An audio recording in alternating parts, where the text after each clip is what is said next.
Do, do, do, do, do, do, do, do, do, do. It's time for the clowns.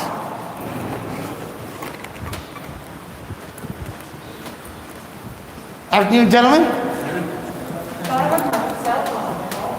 Oh, don't forget your cell phone.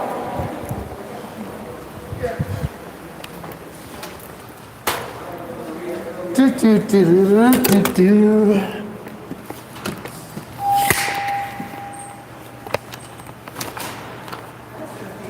Good afternoon, boys and girls, friends, lovers, children of all ages. You're live. It's City Hall, and it's time for the entrance of the clowns. You know why? Because it's budget time. When it comes to the city budget, it's a shit show. And while the manure from the elephants gets scooped up, there are clowns to distract the people. That is the message of the day. So quit clowning around, share this, get the word out, because I'm on the list. I'm on the list to speak. And I'm waiting for an elevator. I pushed up. What is with the circus act? There we go, there's a bell. Do, do, do, do, do, do, do, do, do. That's right, I'm speaking tonight. Oh, this is all kinds of upside down, mixed up. YouTube, auditor, Agent O, awful Mike, John. And of course, we'll lose the connection when we enter City Hall. So, the halls of injustice are worse when there's just us. And as you'll see tonight, it's pretty much just us.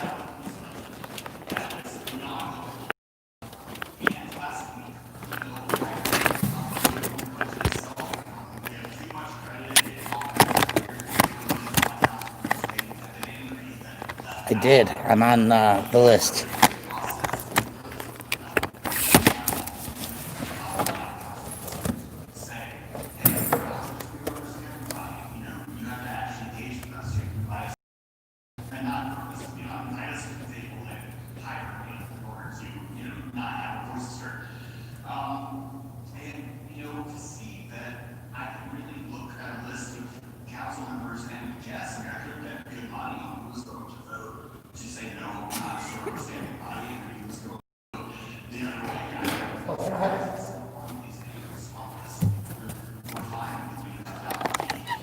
Thank you.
6 were on the block of the neighborhood downstream, while other neighborhoods have not. We need affordable housing, and to preserve these people, the diversity of their experiences needs to be shared throughout all neighborhoods. It's time to stop consolidating and concentrating poverty in High Point. These projects are needed, but they're needed throughout the entire city of Denver. And I hope that the group of amendments is not, and we begin to move from it, from housing and regulating how these projects are going in and concentration of poverty within the city.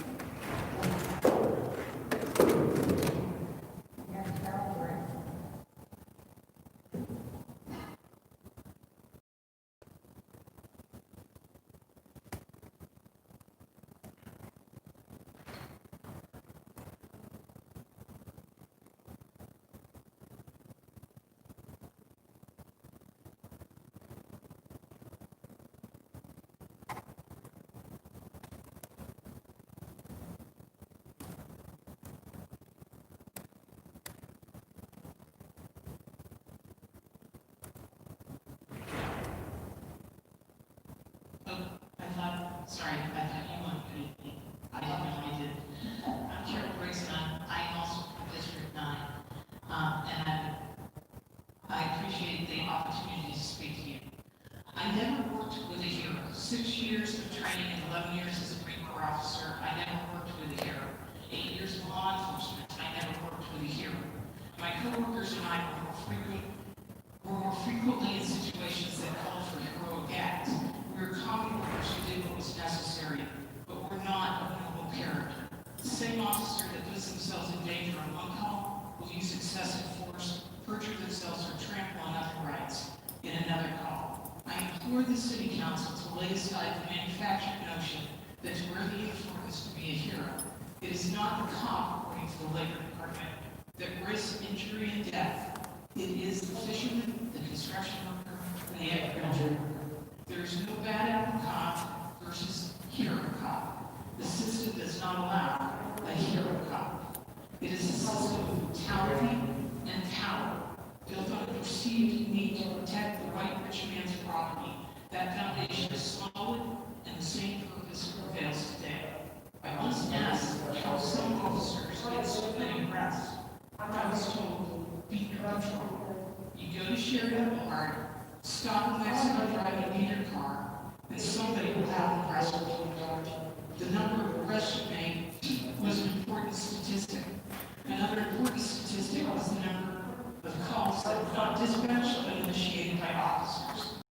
Some officer-initiated calls or traffic stops and quote-unquote suspicious person stops. These statistics get me promoted or assigned favored duties. The officer-initiated statistic is used to justify I think I've got a lot that's on it. It keep on something. This is not a purpose or justified constant growth. The emphasis on officer-initiated calls encourages stops without probable cause, such as beat patrol. There is no reforming the system. There is no leadership of humanity that will change it. Before this been tried, police and civil rights movement, and even though Mayor Hancock, Chief Hansen, and Sheriff Diggins continue to cry the long-term reform. What makes that difference now? Minnesota police were body cameras. There's no technology, no training, no policy that has been the silver bullet for reform. It is a broken cry of people that are holding to a system that works just the way it's supposed to be. I ask that you defund the make the city a more safe and welcoming city. Thank you for your time. You might have to go ahead and unmute yourself, Brian. Good afternoon, boys and girls, friends, lovers, fellow Denverites. I'm in a building that is empty, as we are in the middle of a budgeting process I'm here to ask questions of my council representatives, like how are we reallocating funds away from homeless sweeps to be able to maintain trash and recycling in the 2021 budget so that we don't have to spend so much money cleaning up after people who don't have physical structures? When are we returning money into our park systems for bathrooms and water fountains? The building I stand in right now has water fountains that were built in outside when this grand structure was erected, because we are the birthplace of water in Colorado. And we're cleaning the trash from people who don't have access to that water, and we're wasting millions and millions of dollars a year as I drive around this city looking at fences. Fences that are costing us even more money because people are still coming out to protest. And I know this because on Wednesday, I added another case. Actually, I didn't. The Denver police did. Because instead of saying Denver homeless out loud, my shirt said press. And I had a camera on a tripod. And through a fence with at least 50 to 100 feet of distance, I was shot in the right breast with a paint chemical with 0 human beings surrounding me. It was a waste of city tax dollars, which I contribute to. And I'm here because everybody keeps seeming to think that we're not wanting change and that we're done talking about these things, while we're wasting time on a budget that isn't actually factually solving the problems that we need to be solved. So it's incremental. And the first arrest that we just filed after 2 years of patience was because there's no water and there's no toilets. The statistical time that of the doubling of human beings, the assault of human beings, the rape, reported sexual assault in the city in 8 years since the implementation of the urban camping ban, it's nearly doubled per capita. And we're saying that we're adding to the quality of life. I really hope you guys are considering what your budget looks like this year. Thank you. Have a nice day. Thank you. Thank you. Up next, we have Katie Blakely. Give them hell. My name is Katie Blakely, and I live in District 10. Thank you. It's an empty building. Might as well stick around for a few minutes, see if anybody else shows up. Invite them to Melanated Mike Night. None of the agencies had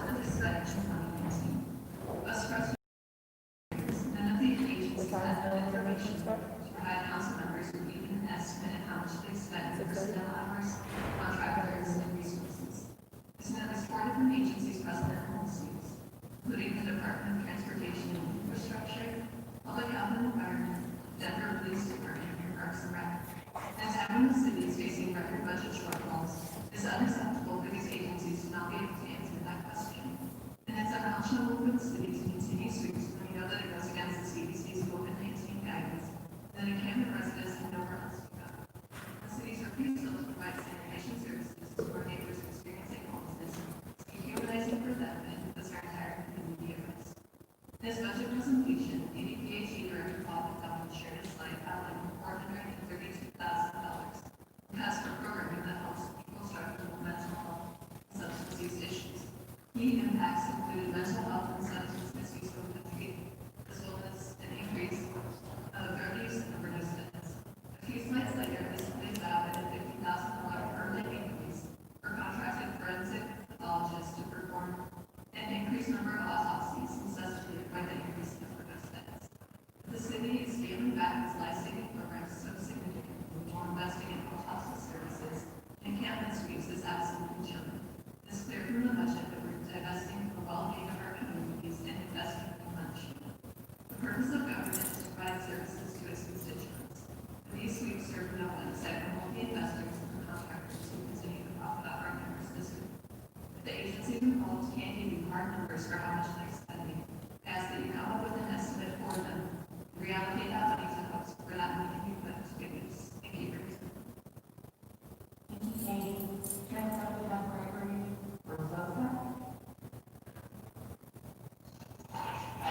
citizens, my name is Greg Rizzosa. I live in Arlington, Markel, I live in District 8. I just want to give you an update on what's going on in our city based on what I've been up to this week since we last spoke. On two separate occasions, I had the opportunity to serve communities in that local campus. The first time to distribute food, the second to help with cleanup. The first visit, I met a woman in need of water, which really put the second visit in perspective. The city should be doing more to ensure that basic human rights are available to everyone. Yesterday, the headwater protectors demonstrated a way in which clean water can be provided, not just at these encampments, but everywhere around them.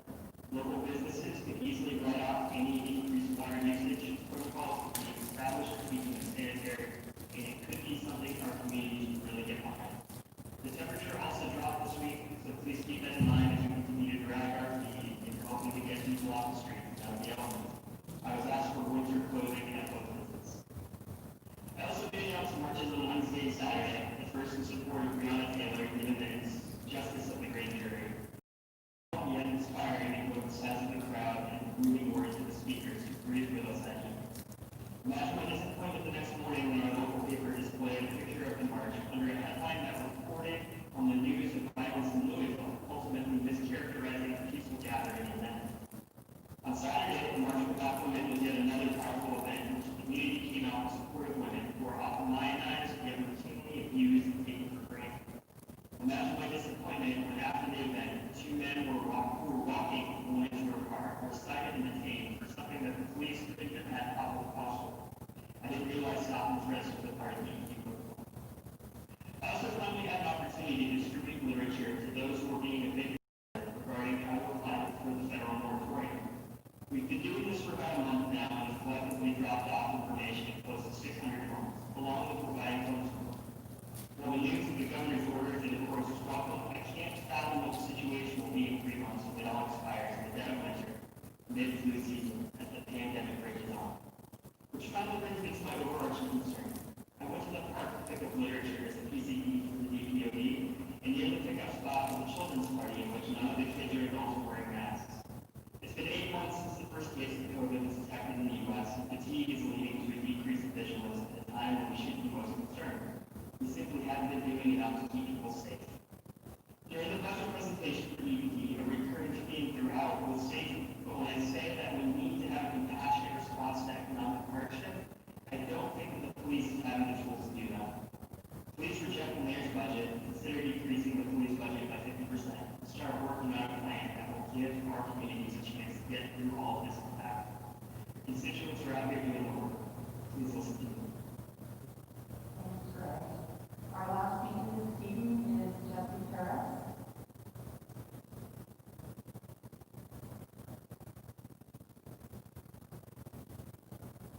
Can I be heard? Go ahead, Jesse. I'm Jesse Harris, I'm representing the Denver Homeless Out Loud. I would like to move self-defense. I would like to move self-defense for the living party of Colorado and why I now be at the 2023. I want to talk about please, but this is blessing that maybe topic tonight. I want to follow a little bit for sanitation resources power. So I'm always in the Homeless Out Loud suggesting that we devote $700,000 sanitation safety for homeless encampments. This will pay for the following: 25 portable toilets, 75 days a week, and give $47 a week for payment for encampment residents, and cleaning of the portable toilets. Cleaning supplies and 25 air water stations. This funding would make the most sense to go through the Department of Transportation and Infrastructure, or DOT, or through the Department of Public Health and Environment, DEPAP, if desired, to go to the Department of Housing Facilities. The funding source comes from reallocation of funds from the police or sheriff's department. No. These costs estimates are based on a deal and on the service scope of that. The city has an existing contract with waste, Liberty Waste Management, that would like to cover most of these costs at a much lower rate. Trash services for homeless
Welcome. The City Council meeting of Monday, September 28th, 2020. Council members, please mute your mic and rise as you are able to join Councilmember Page as she leads us in the Pledge of Allegiance. I pledge allegiance to the flag of the United States of America, to the republic for which it stands, one nation, under God, indivisible, with liberty and justice for all. Let us start with the Bible. Where they start with everything.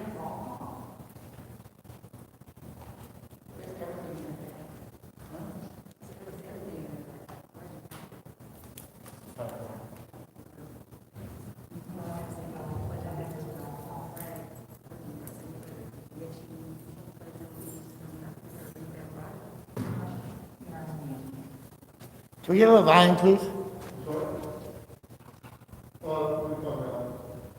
She turned it down because I was speaking.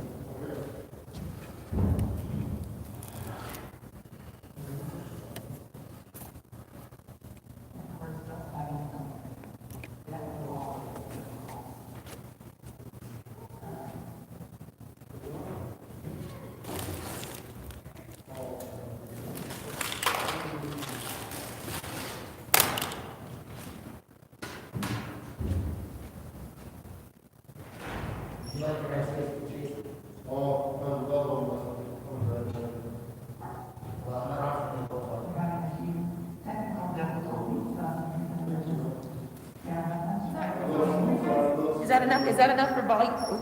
Is that enough volume for you? Is that hard? She's not speaking. There's some technical things.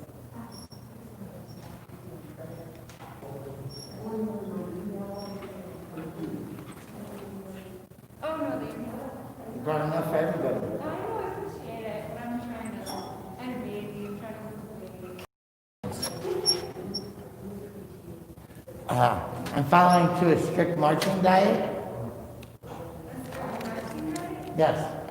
By marching every night, I'm losing my weight and I'm staying beautiful.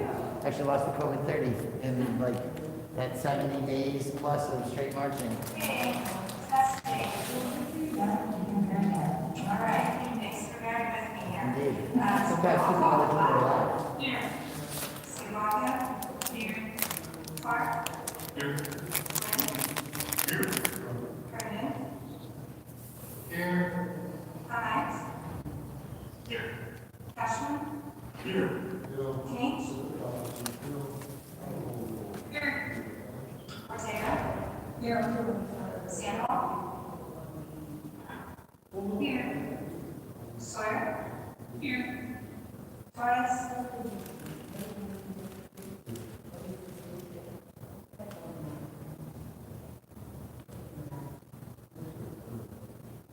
Madam President. Here. 13 members present. There are 13 members present. Council has a quorum. Approval of the minutes. Are there any corrections to the minutes of September 21st? How's the volume, folks? Stand approved. Council announcements. Are there any announcements from members of council? Councilwoman Sandoval. Thank you, Madam President. I would just like to take a moment to thank the people who came out in our December on Saturday. We have over 100 volunteers who came to clean up our parks in Northwest Denver, who cleaned up 8 parks and Lionel Rice, got right away. So thank you for everyone who showed up. And I'd also like to make sure that people in Northwest Denver know that the testing center, COVID center, testing site is closing this Wednesday. There's one to Northwest Denver, which is off of San Jose Park. I know a lot of my constituents use that site at the Pepsi Center. Once again, after September 30th, the Pepsi Center testing site will be no longer active. And my last announcement is my office is working on an initiative to add accessory ADUs, accessory dwelling units, to the Sloan Lake neighborhood. So if you live in the Sloan Lake neighborhood, we're hosting a town hall this Wednesday, September 30th, from 6:30 to 8 p.m. If you would like to join, you can either call my office, 720-337-7701, and we can set you up with a Zoom link, recording code bit.ly/SloanLakeAD. Thank you, Madam President. Thank you, Councilwoman. Up next, we have Councilwoman Torres.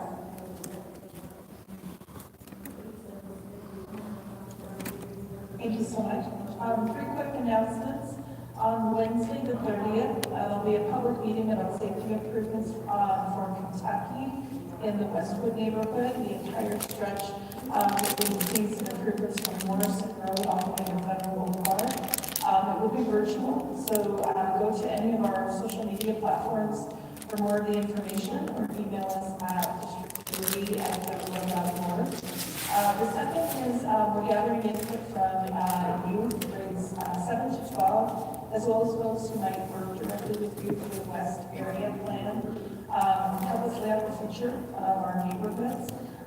Same contact information, you can find us on social media or at our email address. And then finally, Santa Fe Drive from 6th Avenue to Colfax will be undergoing some major safety changes, reducing 3 travel lanes to 2, several safety improvements, and that's starting today. So go online for more information or contact us directly on how that might affect your commute or your visitation. But it's with some really wonderful pedestrian enhancements in mind. Thank you, Madam President. Thank you, Councilwoman. Councilwoman Sawyer. Thank you, Madam President. 2 announcements. The first one is the East Area Plan will be going to Planning Board on October 9th.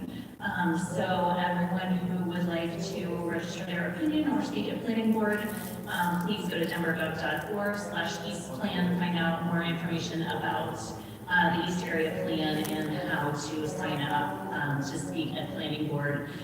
Second one, on Sunday morning, October 11th, in District 5, we will be doing a park cleanup day as well. So find out more information, which will be coming out this week, and sign up to come and help us. We are in need of volunteers, and we'll be doing, I believe, 12 parks around District 5 the morning of 11 to 8:30 a.m. So thanks so much. Thank you, Councilwoman. And seeing no other hands raised, I've got a quick announcement. I wanted to send a sincere thank you to the Montbello Organizing Committee and all of their many partners. We had a virtual Montbello Alive celebration on Saturday in the community, and we had musical acts, we had community groups, and on Saturday night, actually walked up to the Montbello High School campus, and we had a drive-in theater. And so it's a whole bunch of different throwbacks with the drive-in concept, and we're looking forward to doing more of those, and just wanted to thank Mom and the community members who participated. And seeing we got one more hand raised, Councilwoman Sabah, do you have an announcement? Thank you, Madam President. So sorry, I was looking for the raise hand button, I couldn't make it pop up. Just wanted a quick reminder for folks that there is an upcoming webinar on Wednesday at 6 p.m. for the safe outdoor spaces. And so if you're interested in attending, we will post the information. I believe we've already posted the flyer on our Facebook page. But if you don't do Facebook, email our office, district9@denvergov.org, and we'll get you that flyer so you can log in. Thank you. All right, thank you, Councilman. Seeing no other announcements, there are no presentations tonight, there are no communications, and there are no proclamations. Madam Secretary, would you please read the bills for production?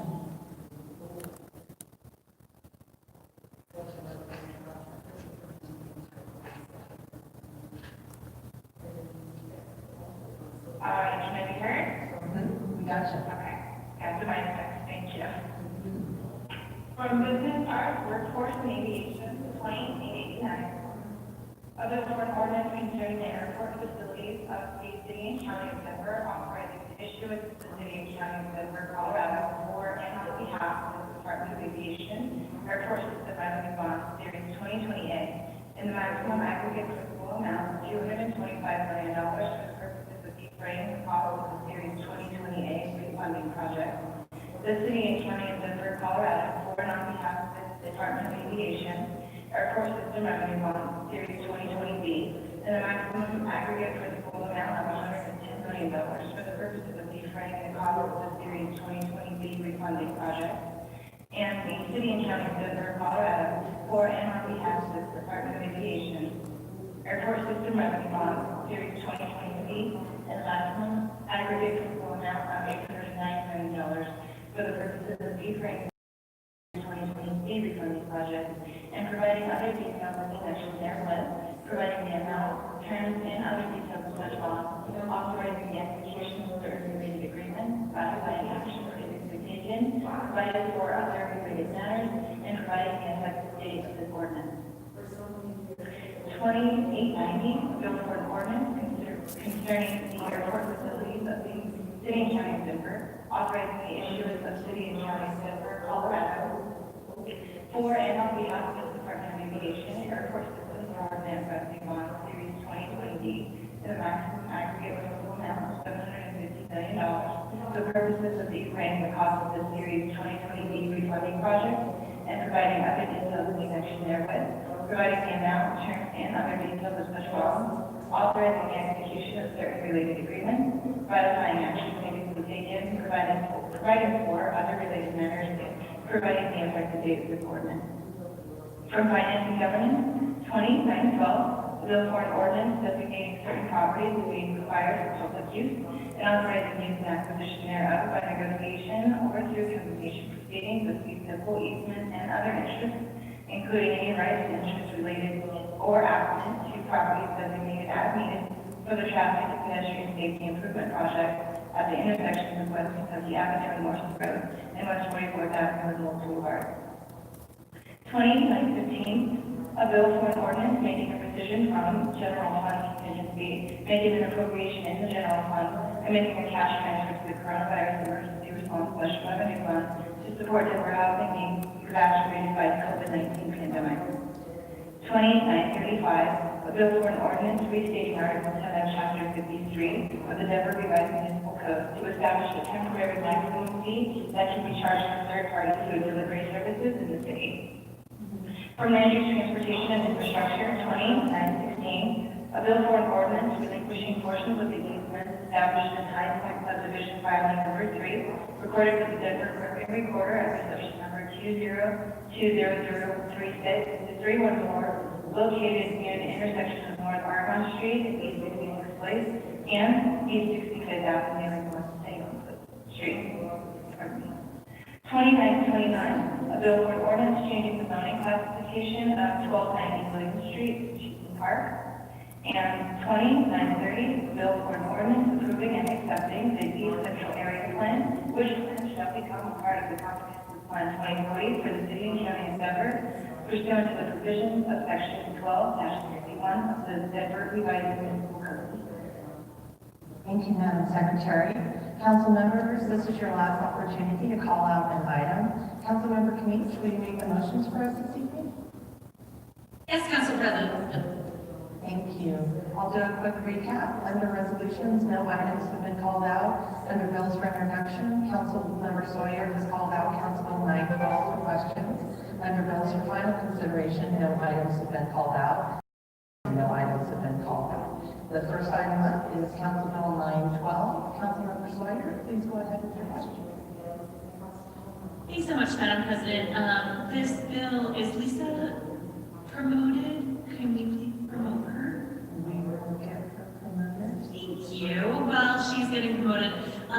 This bill is using eminent domain, and I just always, when we're going to use eminent domain, want to make sure that it is, worthwhile and what the circumstances are behind it. So I just wanted to give her a chance to come up and explain it to us and kind of and explain what the circumstances are behind it. So if we could just, that would be great. Hey, Lisa. Good evening, council members. Lisa, lovely to meet you, Bernstein. Thank you, Councilman Sawyer, for the question. This is a Dottie project. It is for reconstruction of traffic signals and sidewalk. There are a total of six parcels that will be impacted. 2 are permanent easements, 4 are temporary easements. The sizes range from 11.6 97 square feet, I believe it is, up to 123 square feet. All of the parcels are commercial except for one, which is a temporary easement on a residential property, and that's 40 square feet. Thanks, Lisa. And so, just to kind of, just because, you know, whenever anyone sees the words eminent domain on a bill, you know, I always like to make sure that we're transparent in what we're doing. So, the eminent domain state law is super broad, right? So am I correct in my understanding that it covers easements and purchases? Is that right? Okay, and so in this case, I think you just explained it that we're only doing easements, or are we also actually purchasing from these property owners? These will all be easements, temporary, permanent for temporary, but they will all receive compensation for those easements. Okay. But no actual fee title that we're acquiring. Okay, so no acquisitions, but easements. And the city, every time we set foot on someone's land for any reason, we give them just compensation for it, and we use this, state law. Is that correct? Correct. Awesome. Is there anything I'm forgetting to cover here? No, I mean, I think you summed it up well for the review for the citizens and elections. Okay, and I just wanted to double check that we're not actually acquiring any land. We're using eminent domain, but these are just easements. Right. Awesome. Thank you so much. No further questions, Madam President. All right, thank you, Councilwoman Sawyer. Councilwoman Torres.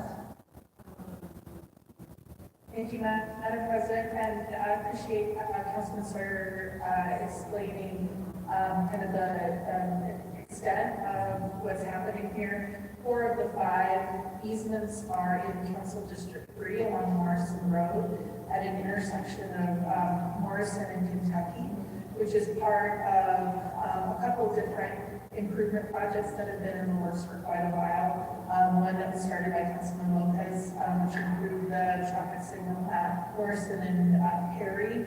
And now this one is in the pipeline and connected to the Kentucky bikeway and Kentucky Street improvements that I mentioned earlier during announcements, which extend from Morrison Road all the way to Federal. So a new traffic light infrastructure there is much needed and much appreciated. So thank you so much. Thank you, Councilman Torres. All right, that concludes the items to be called out. All bills for introduction are ordered public. Council members, remember, this is a consent or block vote, and you will need to vote aye. Otherwise, this is your last chance to call out an item for a separate vote. Councilmember Kniech, would you please put the resolutions for adoption and the bills on final consideration for final passage on the floor? I move the resolutions be adopted and bills on final consideration be placed upon final consideration and do pass in a block for the following items. 20-918, 20-919, 20-917, 20-926, 20-927, 932, that is, 20-910, and 20-911. It has been moved by Councilmember Kniech and seconded by Councilmember Hines. Madam Secretary, roll call, please.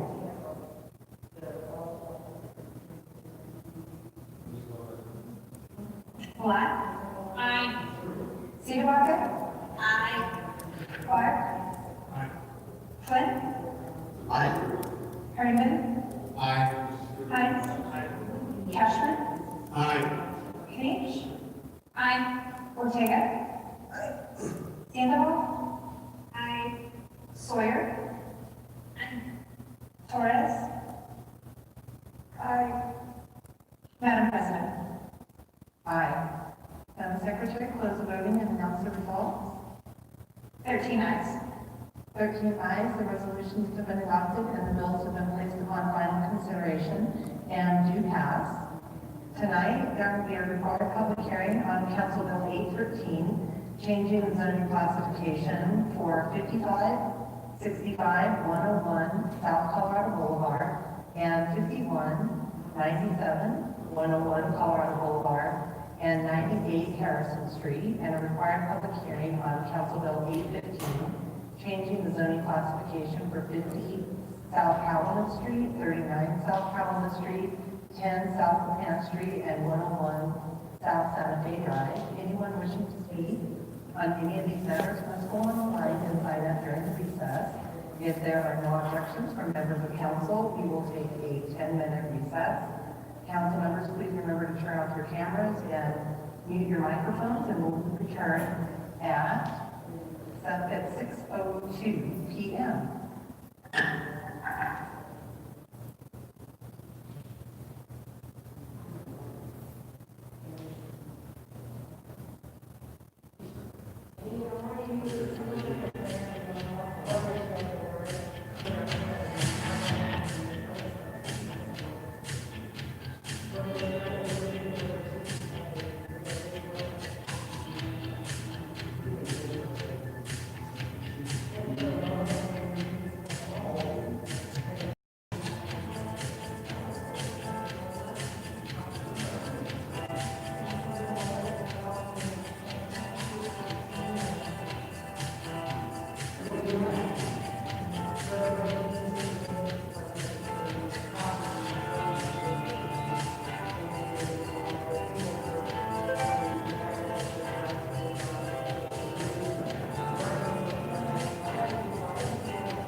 These stories are just ahead on Your City Now.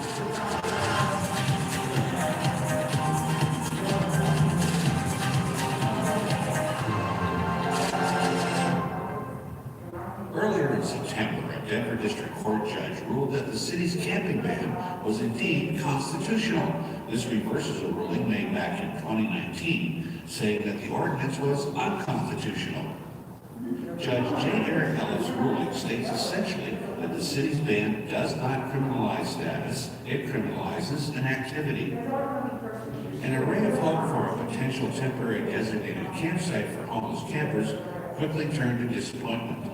A strip of city-owned land near Sunny Lawson Park on Welk Street was announced as a possible site. But just 3 days later, Mayor Hancock declared that the site was no longer being considered, saying that we are taking the option off the table and that there are potentially better sites with fewer legal and practical obstacles. The search will continue for a possible total of 3 sites. 311 receives numerous calls regarding driver's licenses, driving tests, CDLs, and requests for driving records. The problem? Those are all handled by the state of Colorado DMV. 311 will happily redirect you when you call, but if you'd like to speed up the process, go directly to the state's website and click on Driver Services or give them a call. 311 can help Denver residents with information such as registering new or used vehicles, renewing license plates, temporary tags, ADA placards, and title services such as transfers, duplicates, and salvage titles. 311 can also direct you where to go for VIN verifications and emission tests. The most current information can always be found at denvergov.org/DMV. Denver 311 and PocketGov, helping you navigate Denver city services. West Denver has a sparkling brand new park to serve the kids and residents of District 3. Sitting just a block off of Colfax and Irving, the new park honors the legacy and memory of Paco Sanchez. Sanchez was the first ever Spanish-speaking radio announcer in Denver and started his own Spanish-language radio station in 1954. In 1968, he was elected to the State House of Representatives. He was also a champion in the Latino community, including being an advocate for affordable housing. One of the housing projects he was involved in was constructed just steps down from where the new park now exists. The park features vast green space, a basketball court and skate park, as well as colorful play pods that will all take their inspiration from music and broadcasting. This includes the Crown Jewel, a microphone-inspired play tower that stands tall above the park. Designed with input from the community, Paco Sanchez Park represents access to open and green space for the residents of the West Colfax neighborhood. It's at 1290 Knox Court. RTD's long-awaited N line is finally open for riders. The 13-mile commuter rail line will carry passengers back and forth between the northern suburbs and Union Station. The N line will be a great option to being stuck in traffic on I-25, 13 miles between here and Union Station, connecting people to the place where needs to go. The N line is also a key access point for residents of the Globeville, Elyria, Swansea area who will be able to get from the 48th Avenue and Brighton Station to downtown Denver in just 8 minutes. Our residents will take this train to jobs, school, services such as doctor appointments and VA visits, to cultural events and entertainment throughout the Denver metro area. And all of the metro area can come to see these types of events in Adams County and the North region as well. The 48th and Brighton Station also serves the National Western Center, so all you stock show fans will have a new way to gallop to the rodeo. And let me say, all aboard! Rides are free through September 27th.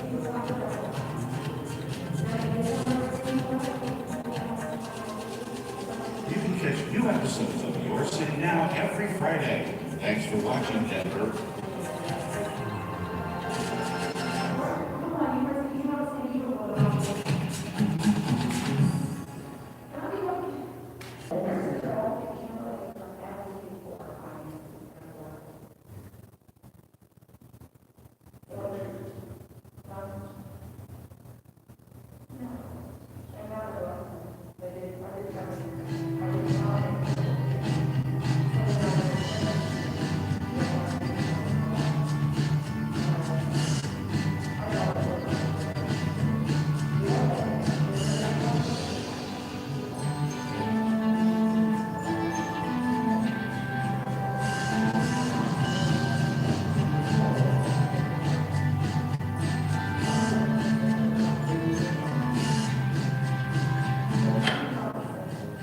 We have 2 public hearings tonight. Speakers should begin their remarks by telling the council their names and cities of residence, and if they feel comfortable doing so, their home address. When called upon, please wait until our meeting host promotes you to speaker. When you are promoted, your screen will flash and say reconnecting to meeting. Please do not leave the meeting. You will be reconnected and will need to turn on your camera if you have one and your microphone.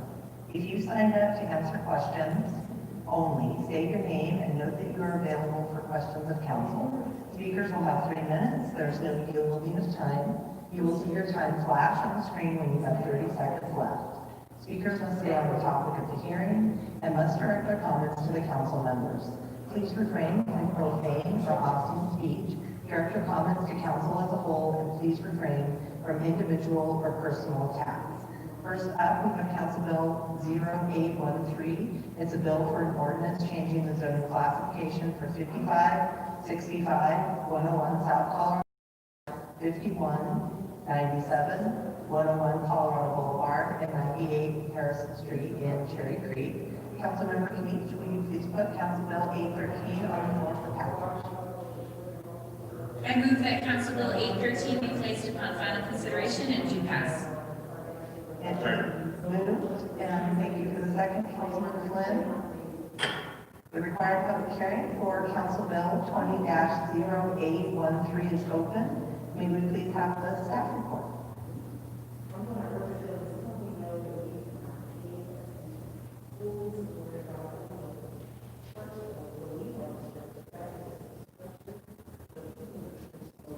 We're not able to hear you, Courtney. There we go. Hi, Now we got you. sorry about that. Oh, no worries. I wasn't after all this months, but I would figure it out. It happened. So, thank you. I'm Courtney Leventhal. I'm zoning and planning and development, and this is a mathematics application for 5565 Colorado Boulevard. That's from PUD 56 to GR 5, 101 South Colorado Boulevard, GR GMU3 to GMU5, and 5197 Colorado Boulevard and 98 Harrison Street from GRH3 to GR05, and 101 Colorado Boulevard from GRH3 to GMU5. The rezoning request is in Council District 10 in the Cherokee Municipal Neighborhood. The request comprises 7 parcels, which make up 4 sites, for a total of 1.32 acres along Colorado Boulevard at the intersection of First and Colorado and Bass. Burns Park is just to the southeast, and the Cherokee Trail is about half a mile south. Request is rezoned to GS5 and GR5, which are multi-unit residential office districts with a maximum height of 5 stories. And the applicant is requesting rezoning to facilitate redevelopment, which also has an associated voluntary affordable housing agreement. For moving from the northwest property to the south, the subject properties are currently zoned GRH3, U56, and GMU3.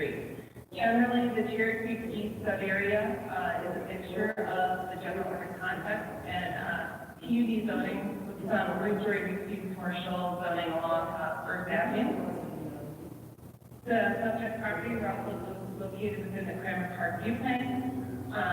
The requested zone district has a maximum height of 65 feet, which is more restrictive than the height allowed by the Cranmer Park viewplain, which is 67 feet. So Colorado Boulevard is a designated parkway. It's subject to DPR's parkway setback rules. So that 20-foot parkway setback applies to this segment of Colorado Boulevard. In terms of existing land use for the subject properties, 101 Colorado, 97 Colorado, and 98 Harrison are undeveloped. Just to the south of those undeveloped parcels at 51 in Colorado is a multi-unit kind of fourplex. And then moving south to properties at 5565, those are vacant and vacant for years now. Some of there reflects a commercial use, and then to the south is another small multi-unit residential fourplex. Generally, Cherokee East is primarily multi-unit residential with single to units kind of interspersed in there. Next to the side, you guys are Google images of the subject site. These are the vacant properties at 101 Colorado, 97 Colorado. Moving south, existing multi-unit property, 51 Colorado Boulevard. Further south, we have vacant commercial property, that's a PV property, existing zoning. And that blue-gray kind of residential structure in the background there is part of the PV site existing. This is a multi-unit property at 101 South Colorado. Bottom photo showing the context across Harrison Street from that site. Concurrent with the rezoning, the applicant committed to a voluntary affordable housing agreement. The voluntary agreement includes a minimum of 10% units will be income restricted for a covenant length of 65 years. The units are minimum size 2 bedrooms, and the affordability level is based on if it's rental or for sale. So under a build alternative plan, working with hosts and the applicant, the project contemplated in connection with this application would provide only about 4 income restricted units. The voluntary affordable housing agreement is committed to providing around 17 units with half those at deeper affordability levels. In terms of process, information notice of the application went out earlier this year, and the applicant posted the property noticed it according to the code requirements. The applicant reported conducting outreach and engagement with Cherokee East, North RNOs, and the Hilltop RNO in the last 18 months. And then through working with those RNOs, the Cherokee East and the Cherokee North, the property owner entered into a private community benefits agreement, which is included as part of the application attachment. So these 2 private agreements are actually recorded and will run with the land, but are not enforced by the city. And so we also received some individual public comments related to this rezoning, which are in a separate section from the staff report. No additional public comments were received at the planning board hearing. So on to review criteria. 5 review criteria code that MapCon must meet. First criteria is that the rezoning request is consistent with adopted plans. There are 5 adopted plans that apply to this rezoning. Comp Plan 2040, Blueprint Denver, the Cherry Creek Area Plan, the Boulevard Plan, and Housing Inclusive Denver. First comp plan, which was adopted in 2019, multiple goals and strategies that the request is consistent with, that says proposed rezoning would enable the development of additional affordable housing units with access to bus transit service along Colorado. This is consistent with the equitable, affordable, and inclusive goals and strategies. Next, the environmentally resilient vision element. The requested map amendment is made with future growth to be focused on Colorado Boulevard, which leads to the improvement of air quality through decreasing the reliance on single occupancy vehicles, focusing transit. Next, Denver, that was passed in 2019. The plan identifies the subject properties as part of the general urban neighborhood context. The district that context. And the future places that show the properties are in the low, medium residential area. These areas are described as mix of housing types, limited commercial intersections, types generally up to 3 stories. However, both of these districts requested have a maximum height of 5 stories. And the blueprint is a citywide plan that's not really intended to set the exact height, and also the plan provides additional factors to consider requested height that apply here. Those are things like adjacent speed to transit, community benefits like affordable housing. So the heights here in the district are appropriate given the location, with its adjacency to Colorado, and there's a voluntary affordable housing commitment. In terms of street type, Blueprint classifies Colorado as a residential arteria with no need of 6. And first is a mixed-use cluster, and Bay as a residential cluster. The proposed districts are consistent with the street type description, with the cluster streets providing more connections from the property to the arterial, which is intended for more intense development. Blueprint's growth strategy map shows the aspiration for distributing future growth across the city. Properties are considered to be included in the all other areas of the city category, and the growth strategy are anticipated to be around 20% of new housing growth, 10% of new employment growth by 2040. There are also a few fiscal strategies from Blueprint, like allowing increased density and changing the desired outcome here. The proposed districts are in Colorado, which is an identified transit priority street, and there's a voluntary housing supporting agreement associated here. Secondly, Blueprint recommends rezoning properties out of the old code into the new code, which is what we are doing here with the old code PUD for those properties north of AI. As we move on to the Cherry Creek Area Plan from 2012, the overarching framework section of the plan recommends guiding growth in targeted areas of Cherry Creek. Subject sites are located in the area of change. That's the Blueprint as identified by the plan map. That's still relevant in terms of the community's desire to target growth to these locations and target change to these locations as expressed in adopted plans. Next, the Cherry Creek Area Plan identifies subject sites as key development opportunities in which updated land use and regulatory strategies are needed. So the application talks about the requested zoning to implement that recommendation as it will facilitate the redevelopment of these sites.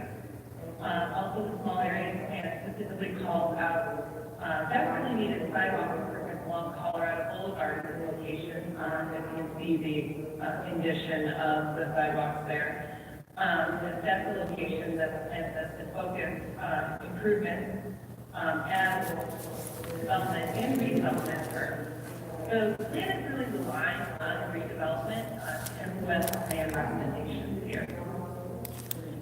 So next, the plan recommends future land use of urban residential row house for the site of 101 Colorado. That's the remote site. The GME 5 district here requested allows for a broader mix of housing types than the plan the recommended plan, but does not contain an exclusive list of housing types per se. In terms of building height, maximum building height, right here would be, the plan recommends is 3 stories. But the additional height we think will be mitigated by district adjacent standards and will enable new development that will provide things like detached sidewalks, walk from the setbacks, and building entry features that are visible from the street. So moving on to the other 3 sites south of Cherry Creek East. Those sites, the sub-area map land use urban residential for those properties. And it provides that supporting a variety of housing types, including mid-rise multifamily, and with building heights to the maximum of 3 stories. We think that an increase above the 3-story building height a recommendation is justified by the interpretive guidance in this section.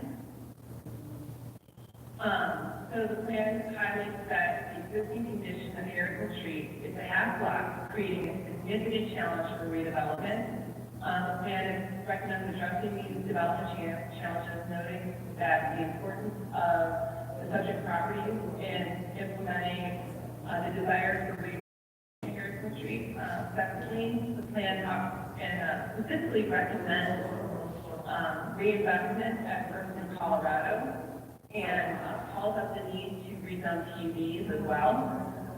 So the Cherry Creek area plan height guidance should be evaluated, we think, in tandem with the numerous recommendations to target and encourage redevelopment at these key opportunity sites.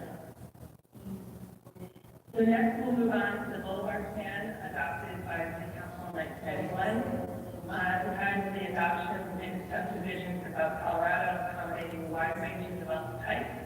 And one of the goals of the plan was to continue an appropriate mix of land uses along Colorado.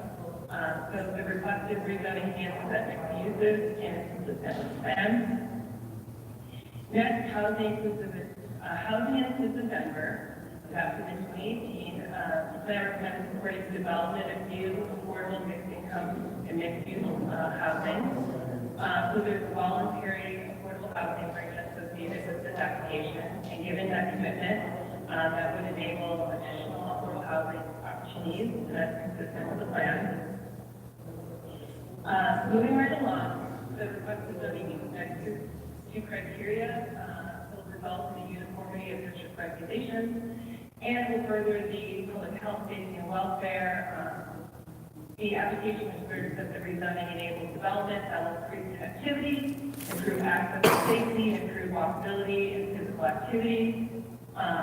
All those things they assert will further the public health, safety, and welfare. Next, justified circumstances. The application identifies change or changing conditions as a justified circumstance. So we know that Cherry Creek neighborhood at large has seen a lot of change over the past 10 years.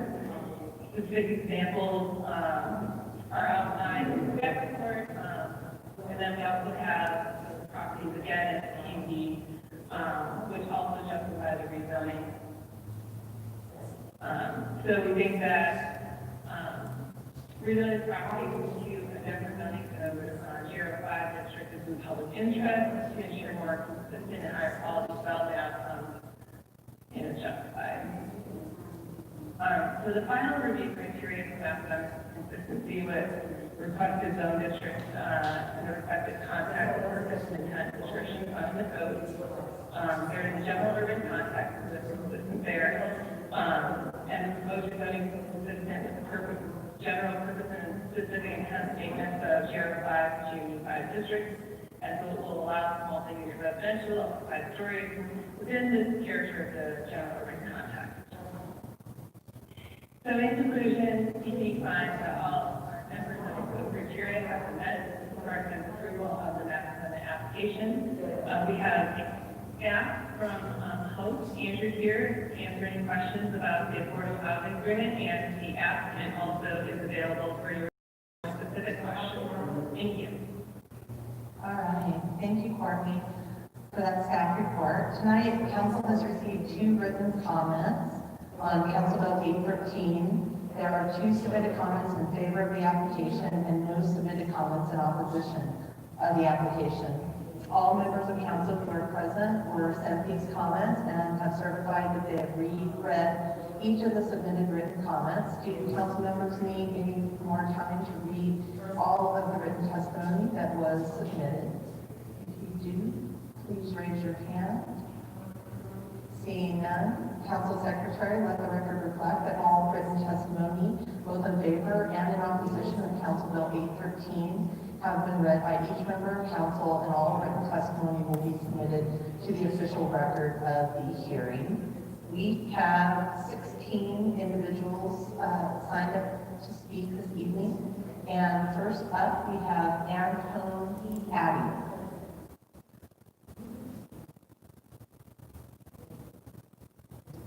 Looks like we might not have Antone right off the bat, so we will go ahead and go to Caitlin Quanah. Good evening, Council. Caitlin Quanah, Land Use Council with the applicant. I'm actually just available for questions if there are any, and I do know that the applicant was ready to speak from McKinnon, if I can see him in the list. All right, thank you, Caitlin. And next up, we actually have Doug McKinnon.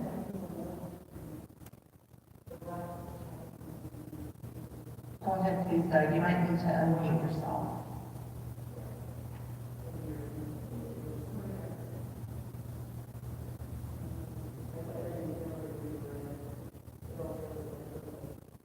How is that? Go ahead, Doug. Good evening, Madam President, council members. Doug McKinnon, 730 17th Street, Denver, Colorado. We really appreciate the opportunity to come before you tonight for our gateways rezoning.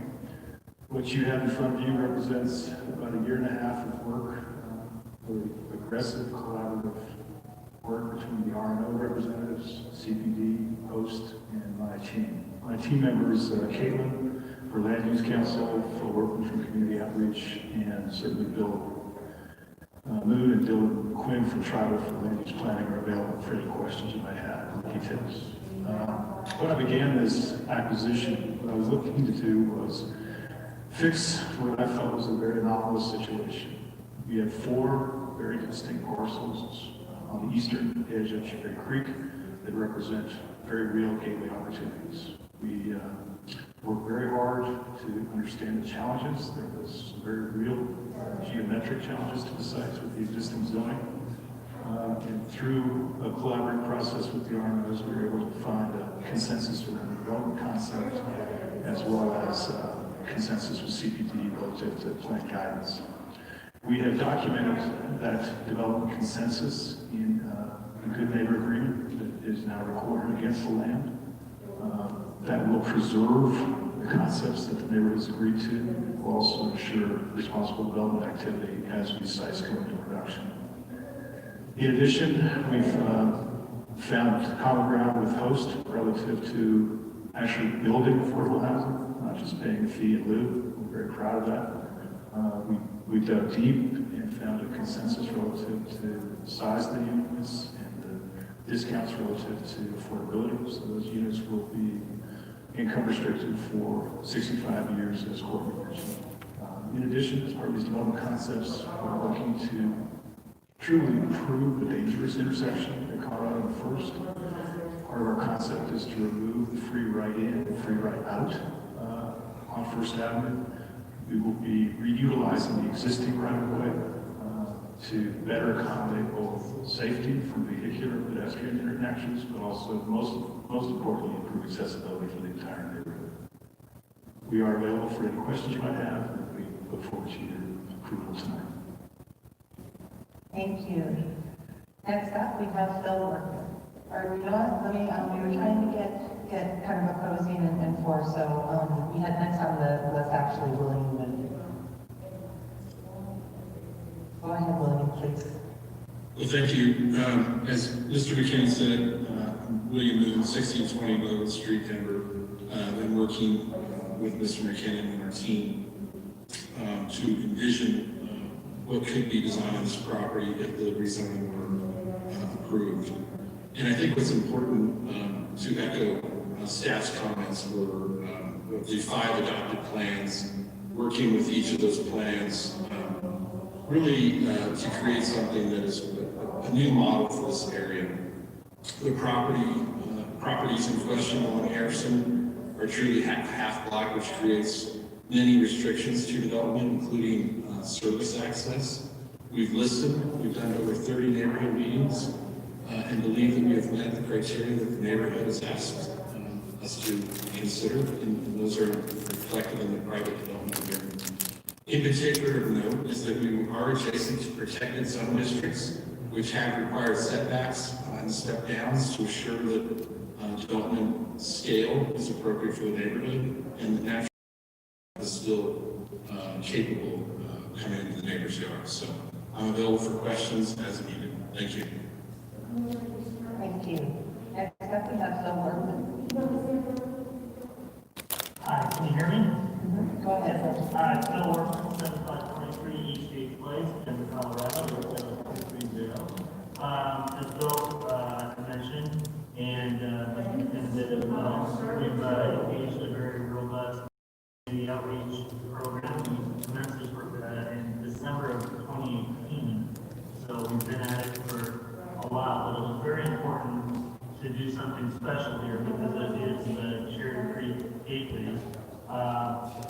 And part of that, we've had small group meetings, we've had over 30 community meetings, large-scale meetings, meetings with Cherry Creek State, Cherry Creek North, Cherry Creek East, and Cherry and Denver Park Hilltop. Representatives from those organizations should be speaking to you tonight.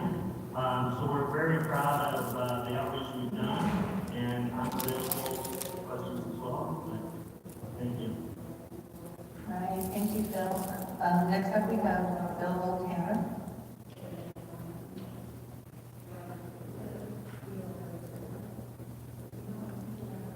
Well, this is Bill Tanner. Can you hear me? Go ahead. Okay, thank you. I am the head of the development committee for the Cherry Creek Youth Association. My role today is just to recommend the survey of residents in Cherry Creek. The survey was covered Chileans to 400 persons who live in the neighborhood, members of the Cherry Creek Youth Association, among members. 500 plus suppliers were sent out to the survey, and there were multiple questions on social media. From that output, 228 respondents. We're all in favor of redevelopment as planning and inventory comes to plans in the city planning department. Depending on the specific location on the sites, 47 to 50% yes in favor of redevelopment, and 37 to 40% no. So definitely a plurality favor of redevelopment. The primary reason given was the sites have been vacant for many years, and Mr. McKinnon showed us involvement illustration and visuals that suggested that properties would be great. Thank you for your time, and I appreciate your looking into this. Thank you. John Trudenick, is that it? Sorry if I mispronounced your name. Trudenick, thank you. My name is John Trudenick, 3605 East Cedar Avenue, Denver, Colorado. Good evening, Madam President and our council members. I'm here speaking on behalf of the Cherry Creek East Association. You may know that's the RINO, or the RNO, that has 3 of the 4 properties.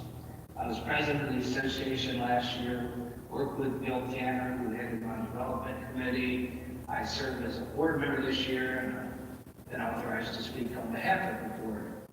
Let me just start by saying there's a strong bias not to approve more than 3 stories in our neighborhood. That probably won't surprise you, but we always listen to developers and their proposals, and that was the case here. Over the past 18 months, the board, particularly the development committee, worked extensively with the McKinnon Group. There were multiple presentations, including presentations to get an idea of what was important, to explain what they were going to try to do, etc., and also presentations to the board. After we got some of our ideas shaped up, we had several community meetings. Those were in-person meetings. You might have heard about those, where people actually come together and yell at each other instead of... No, we had two very good sessions where we talked about issues and what would be important to the community, and we worked extensively with the McKinnon Group on these points. Ultimately, we did a very extensive survey, which Bill Tanner has talked about. I'll leave it at that, but they made a lot of effort to not only reach out to not just all our members, but all our contacts in the community, and put flyers out to get that feedback. And that was done before we entered into negotiations. I then formed a negotiations group and worked closely with Lou Rader, the Cherry Creek North, because there's a property on the north side. We thought we could work better working together. We also worked closely with the Hilltop folks who joined in ultimately, but we did the negotiations, and Lou Rader wrote up an extensive agreement that we think not only protects the community and met their needs or meets their needs, but will end up with a great project. So the board, we shared all the negotiations with the community, shared the documents we created. The feedback I got after that was almost unanimously in favor. There were a few people that were not, that's to be expected, and our board supported the proposal 8-3. We think these are good projects for the community and for Denver. Thank you very much. Thank you. Next up, we have Jesse Harris. That's my boy. Yeah, I do the things with them and their news thing. Good evening, members of council. Thanks for not be heard. Go ahead. So this rezoning meets all the criteria for the, not really change my mind on this. I just had two questions. The first question is, what were the 3 letters of opposition? And the second question is, was there a traffic study done for this, these homes on Colorado Boulevard? Either the applicant or one of the speakers has already mentioned there's traffic issues over here, especially on First Colorado. So I want to see if there was a traffic study done on this. All right, thank you, Jesse. Next up, we have Lou Raiders. Sorry, I'm listening. Did answer his questions. Lou, you might need to unmute yourself. Okay. And, good evening, council. I don't know if you can see me, but I am, here, I'll start this video. Hi, everyone. Thank you for the time this evening just to tell you a little bit about this project that we've offered. I think this is one of the great examples of so many people in the city coming together and really working together with a developer who started in one place, ended in another. Not to say, as John pointed out, that everyone was in favor of this, but so many people were and are very excited to see what this project will do to reconfigure that important intersection, provide the important gateways that have been in the Cherry Creek area plan for some time, and will allow a more pedestrian-friendly crossing where there is, in fact, a bus stop. We are a very walkable neighborhood. This will join that with our Hilltop neighbors and others to increase safety and will allow us to further the goal of affordable housing. We completely applaud the developer for including affordable housing. Again, one of the things that makes this such a remarkable team effort, we had people from the city that helped us answer questions. Councilman Hines and his staff have continued to help us try to imagine how it is going to look when we have some type of true gateway on the property that will be a result of the reconfigured drives. So this is going to be an ongoing effort, but we noted to the planning board that There's 3 and it jumps to 5. There wasn't 4. So this is one of those situations where we were able to accommodate a lot of concerns by working with the developer and doing a private agreement where there are lapses or at least not an opportunity to do a 4-story with certain restricted uses. The developer and his counsel, Caitlin Ponder, were a delight to work with, and we had a lot of people involved. We had very many meetings on this, and we are so appreciative of the efforts that the entire team made in order to get this project off the ground. So we continue to work on it. We look forward to coming back to council at some point if we have our gateways figured out, which we will do in the next year or so. And again, thank you all for your support of this project. Thank you. We have Larry Fullerton up next. Hello? Hi, go ahead, Mr. Fullerton. Hi there, I'm Larry Fullerton. I've been active in the real estate community in Denver for over 40 years, including public service and private sector, and developed 200 condos in downtown and near downtown Denver. I am enthusiastically supporting this project, and I just want to make 2 simple points. I don't see me, but I hope you can see me. Number one, during my term working with Mayor Pena, I was very privileged and honored to develop long-term friendships with Ron Straka and Jennifer Moulton, the 2 visionaries who started many of these planning processes that Courtney Livingston described in her presentation. And I know them very, very well. Ron was the best man at my wedding, and Jennifer and I were pals for many years. Unfortunately, they're no longer with us. But I wanted to say that I am fully confident that they would support this project and its compatibility with the plans that they started years ago. And secondly, having been through a few of these my developer days, I want to say how impressed I am with Doug McKinnon and his team and all the work they've done with the neighborhood organizations, community input, listening carefully, and trying to be the best neighbor they could possibly be. So with that, I just want you to know that as a veteran in this business, this community, I enthusiastically support this project. Thank you. Thank you. We have next Adam Estroff.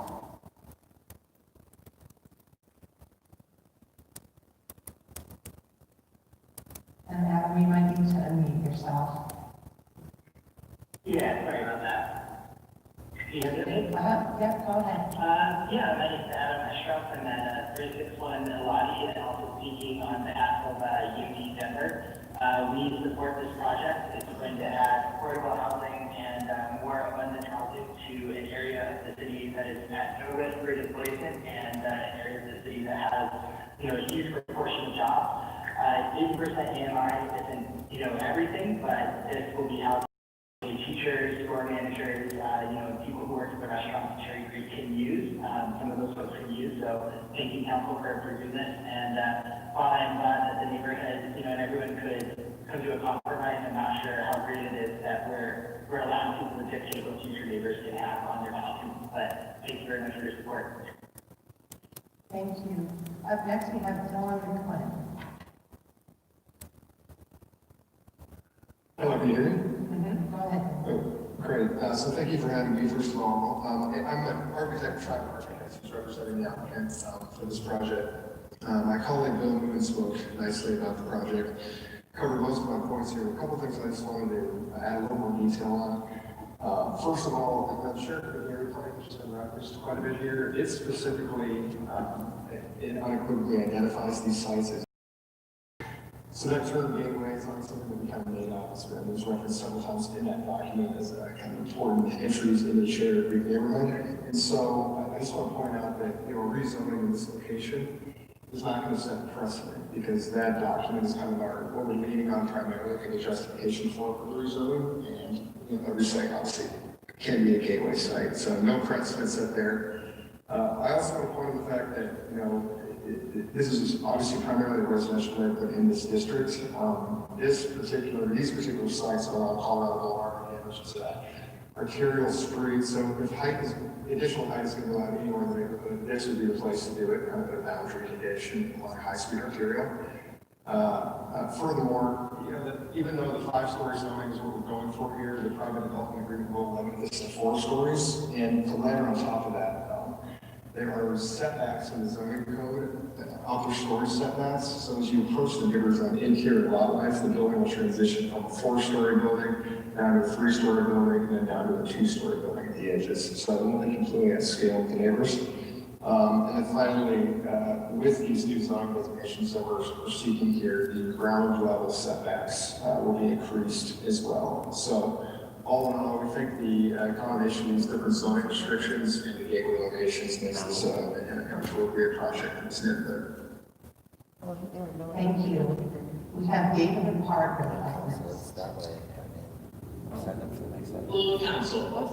My name is David Parker. I actually live in District 1 at 3340 Landmark Street, but for the last 7 years, up until a few months ago, I lived in District 9, right by Union Station. I'm here in support of this project. For me, as a relatively young person, being able to buy a home in the city is, hard. We have a lack of housing that's available, and to me, anything that we can do to produce additional housing units is incredibly helpful. Whether you live next door or whether, like me, you live 3, 4, 5 miles away, seeing something like this happen and seeing a large number of units come in, many of which will be available to people who do jobs like I do in the hospitality industry, would be highly valuable. And yeah, that's all I have to say. I'm very much in favor of this project going forward. All right, thank you, David. And our last speaker for the evening is Wendy Roach.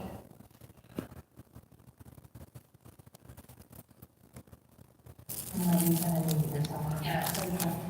Hi, good evening. I thank you all for allowing me an opportunity to speak on behalf of this project.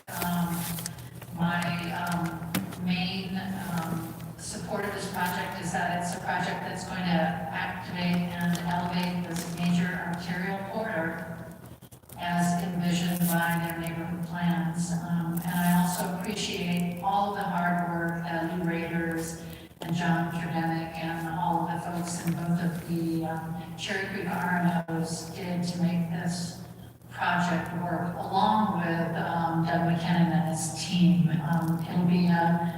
It'll be a great project for this neighborhood.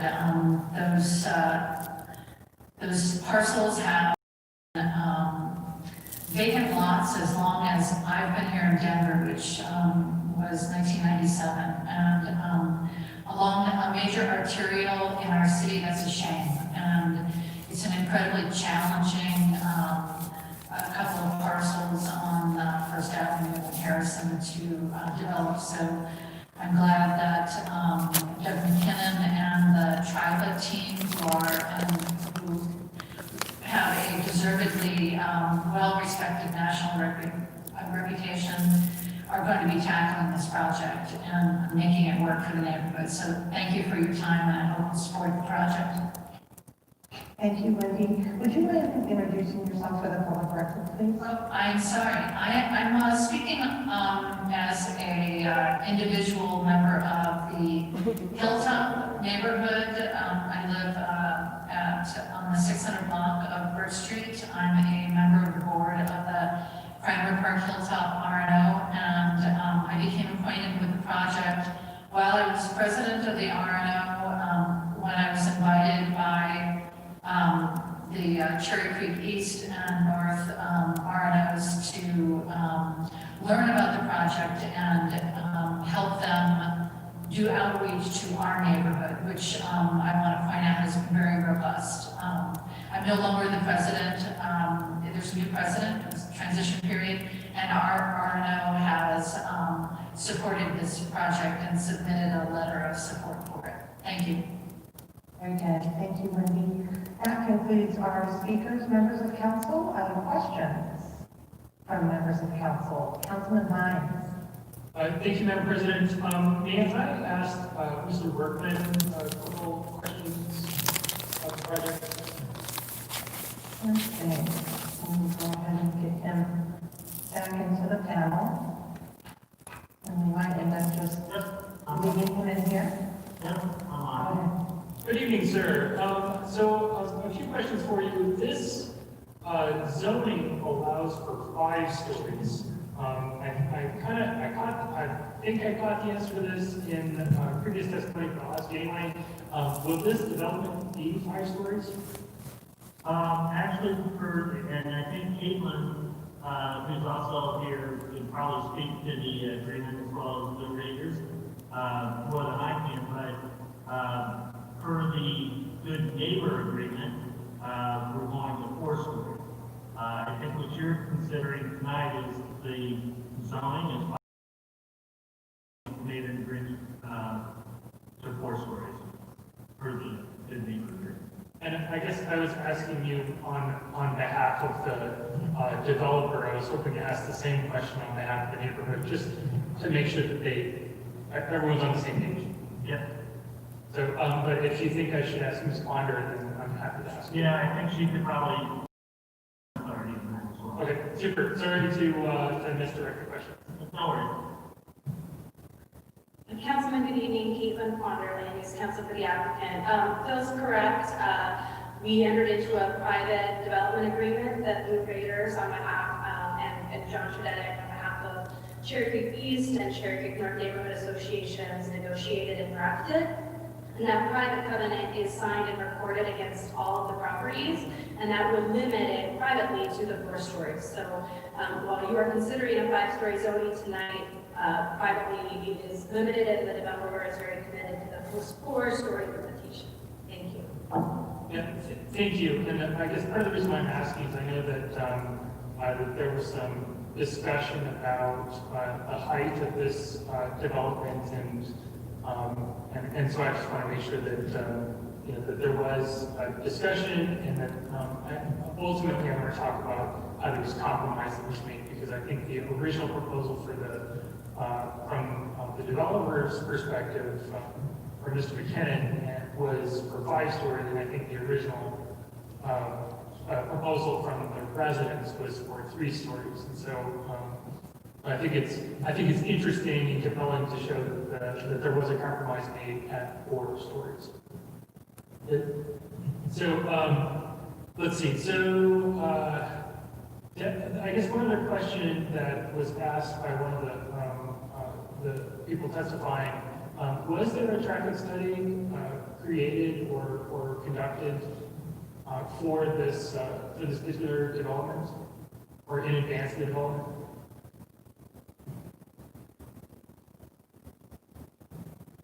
And I'm not sure who I should ask. I think Phil unmuted, but then Courtney was. No, I'm that not too. I mean, I think that's actually part of the site development plan process.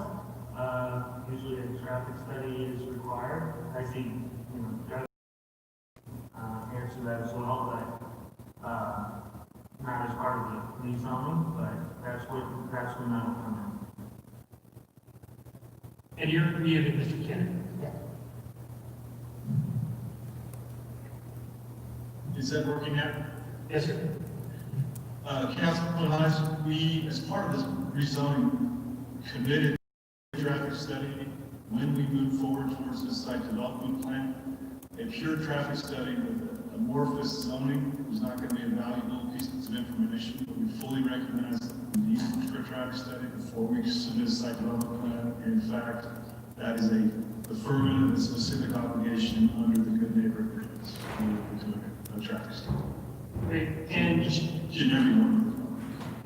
And you have already been in contact with both CDOT and DOTI, is that right? Because Colorado's a state highway? Correct. There was some jurisdictional questions between DOTI and CDOT relative to work activities along Colorado Boulevard, as well as the First Avenue intersection. both entities and have received, if you will, kind of an initial positive response to their concepts to remove these right in and right outs, the three rights. In fact, as part of CDOT's improvements of the intersection, we're going to be working hand in glove with them to make sure that the improvements that they plan actually near term will be done in such a way to accommodate the long-term vision of the intersection as we propose to the neighbors. And in addition to a traffic study, because traffic often is interpreted to exclusively mean cars, you're doing a study that includes creating pedestrian access across Colorado, at least at first, and so that the people who have access to this development will also have access to the nearby park. Is that right?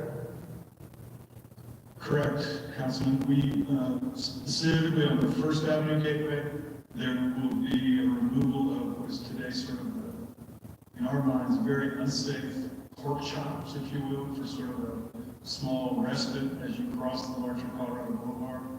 So that will be improved such that the right-of-way is now reworked to provide accessibility, safe accessibility for all individuals.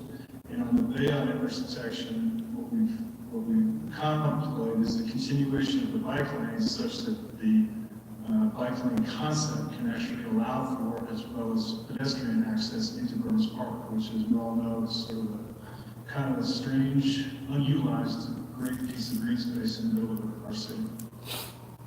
Yeah, and I actually want to thank you for, we get a lot of comments, generally negative, for the pork chops, as they're commonly called, but the car-friendly swing in, swing out from Colorado to First. So I want to thank you for considering that in the traffic study, because I think that we'll find out that pedestrians are not excited about the pork chops.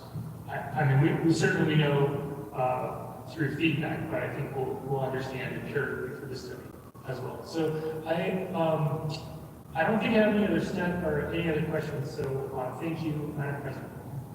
Thank you, Councilman Hines. Up next, we have Councilman Glenn. Thank you, Madam President. All this talk about pork chops is making me hungry for my dinner. First, I want to extend some of the conversation that Councilman Hines was engaging in and recognize the work of the neighborhoods together, working out the neighborhood in this report against the land. I completely understand that. But I would like to ask Courtney if she could increase my comfort level for this departure from relatively recent plan guidance that says 3-story maximum. In the staff report, which I'm going to flip over to right now, it says it acknowledges that the request exceeds the height recommendations shown in the plan from 2012, but the request is consistent with other recommendations for the vacant parcel within the Cherry Creek sub-area, as well as other planning goals described earlier. So could you be a little more specific about why in this case, other than the agreement with the neighbors who appear to be happy with it and have endorsed it, what is it in our plan guidance that says Talks about batteries dying. I gotta end this. I'm sorry. make the increase to 65 feet appropriate? Well, I think that if we're looking at the Cherry Creek area plan,